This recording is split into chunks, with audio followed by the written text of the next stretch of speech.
महाशिवरात्री संपताच होळीची चाहूल लागते। होळी आणि साखरगाठी यांचे अतूट नाते साखरगाठीशिवाय होळी सण अपूर्णच असल्याने हलवायाकडे महाशिवरात्रीपूर्वी साखरेच्या गाठी तयार करण्याची लगबग सुरू झाल्याचं दिसून येतं। होळी, प्रतिपदा, गुढीपाडव्याला व साखरेच्या गाठींना महत्त्व असतं। होलिकेसह गुढीला साखरगाठी घातली जाते। अचलपूर, परतवाडा, अंजनगावमध्ये या गाठी तयार करण्याचा पारंपरिक व्यवसाय कित्येक वर्षांपासून सुरू आहे। साधारणपणे महाशिवरात्रीपूर्वीच गाठ्या बनवण्याच्या कामाला सुरुवात होते। नक्षीकाम केलेल्या सागवानाच्या साच्यांमध्ये गाठी तयार केल्या जातात।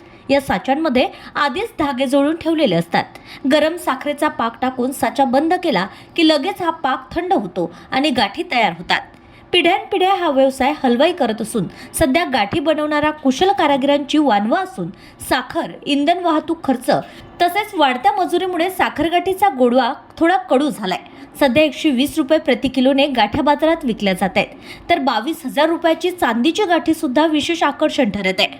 भावात वाढ झाल्याने विक्री मंदावली असल्याचं गाठी विक्रेते सांगतात। परतवाडा, अचलपूरमधील साखरगाठी अमरावती, बैतूल, बरहानपूर येथे विकण्यासाठी जातात, तर मेळघाट मध्य प्रदेशातील गावातल्या यात्रेतही या माळा अर्पण केल्या जातात। आपसातील मतभेद, राग, द्वेष, क्लेश हे काढून मन निर्मळ करणाऱ्या होळीच्या सणात गाठीमुळे गोडवा निर्माण होऊन आपुलकीची भावना जोपासली जाते। गेल्या काही वर्षात गाठीची विक्री कमी होत असली तरी सण उत्सवाच्या काळात तसेच प्रामुख्याने होळी व गुढीपाडव्याला गाठीची विशेष मागणी असल्याने शहरासह ग्रामीण भागातील हलवायांची दुकाने सध्या रंगीबेरंगी विविध आकारांच्या गाठ्यांनी सजली आहेत। विजय काकड़े, RCN न्यूज़, परतवाड़ा।